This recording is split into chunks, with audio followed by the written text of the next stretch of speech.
नमस्कार. मी आपला रमेश सारथी. गोरा Rajaji grand pass fundamental English grammar क्लासमध्ये आपलं स्वागत आहे. विद्यार्थी मित्र हो, आपण टेन्स शिकत आहोत. अगोदरच्या क्लासमध्ये सिंपल पास्ट टेन्स हे आपण शिकलेले आहोत आणि आता या क्लासमध्ये पास्ट कंटिन्युअस टेन्स चालू भूतकाळ हे आपण शिकूया. सो लेट्स सी चालू भूतकाळ.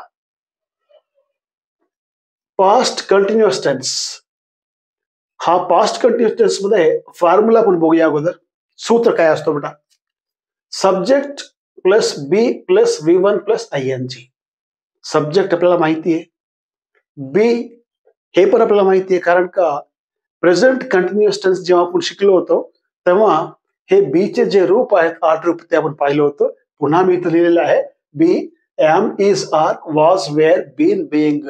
हे जे वॉज वेअर आहे हे आपण पास्ट कंटिन्युअस टेन्स मध्ये वापरतोय.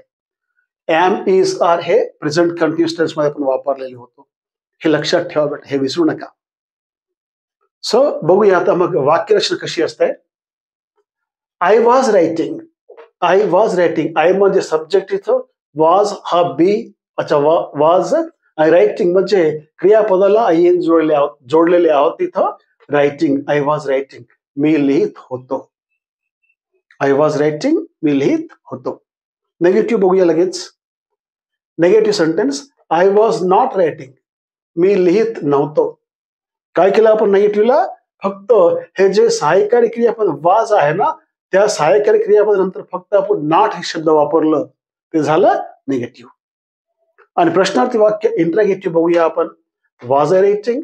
मित्र, तुम्हाला मी अगोदर सांगितलं होतं प्रश्नार्थी वाक्य कसे बनवायचे.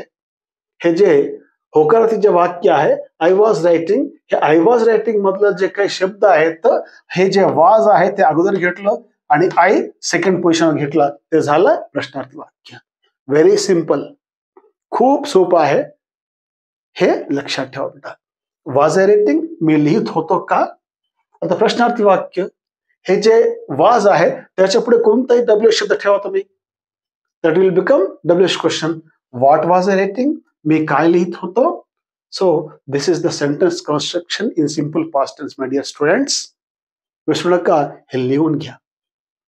आणि बाकीचे काही जे सर्वनाम आहेत, we you they, he she it, हे वी यू दे जेव्हा येते तेव्हा त्या वी यू दे समोर वेर वापरायचं बेटा. We were writing, we were not writing, were we writing, what were we writing. अशा प्रकारे यू आणि दे हे याचे 4 वाक्य लिहून घ्या बेटा तुमच्या वहीमध्ये. देन ही शी इट जेव्हा येतोय, हीच्या नंतर वाज वापरायचा. आता ही शी इटला वेर नाही वापरत, हे लक्षात ठेवा बेटा.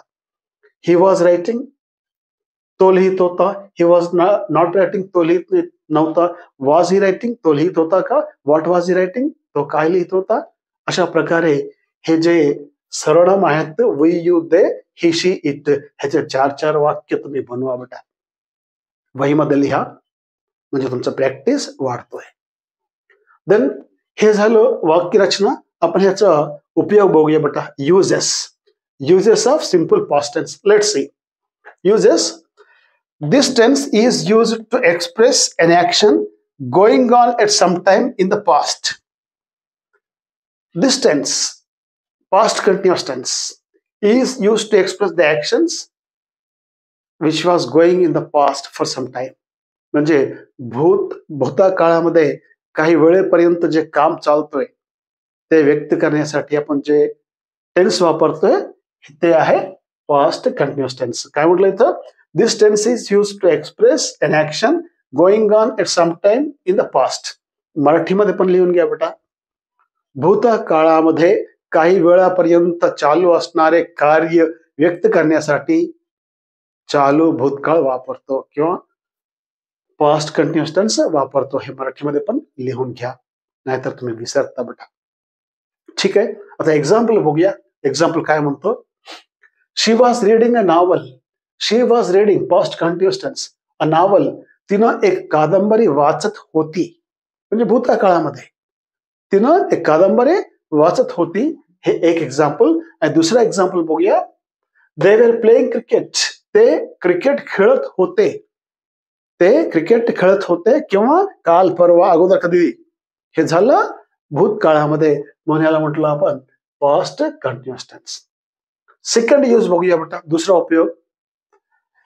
दिस tense used with simple past tense to show two actions at a time. This tense means past continuous tense. हे past continuous tense simple past tense सोबत साधा भूतकाळासोबत वापरतोय. कशासाठी?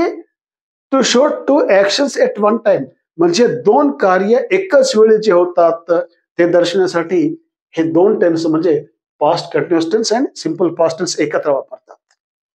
एक्झाम्पल पहा बेटा, एक्झाम्पल अजूनही आपलं क्लिअर होईल. My mother was cooking when I return from school.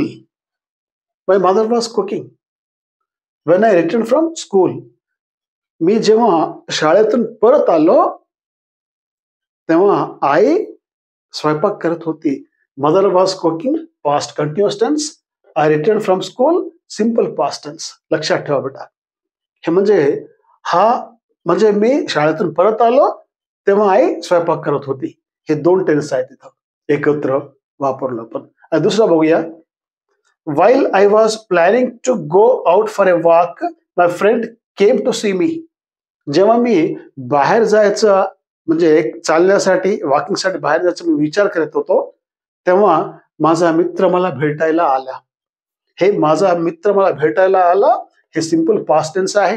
Came simple past tense. I was planning हे पास्ट कंटिन्युअस टेन्स आहे. This basic I was planning हे बेसिक आहे बेटा. आय वॉज प्लॅनिंग हे बेसिक आहे. आणि पुढे काय वाढवलं? To go out for a walk. To go out for a walk, पायी चालण्यासाठी मी जेव्हा बाहेर जायची प्लॅनिंग करत होतो, विचार करीत होतो तेव्हा मित्र आला. So this is past continuous tense and this is a simple past tense. अशा प्रकारे simple past tense and past continuous tense दोन्ही एकत्र वापरतात दोन ऍक्शन्स एट अ टाइम दर्शवण्यासाठी. सो फ्रेंड्स, हे वाक्यरचना आणि हे उपयोग बहुतेक तुम्हाला समजला असेल. जर समजलं नसेल प्लीज कॉमेंट बॉक्समध्ये कॉमेंट करा. मी तुमच्या प्रत्येक कॉमेंटला मी उत्तर देतोय.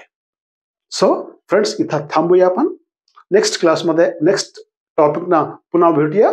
तोपर्यंत all the best. Take care.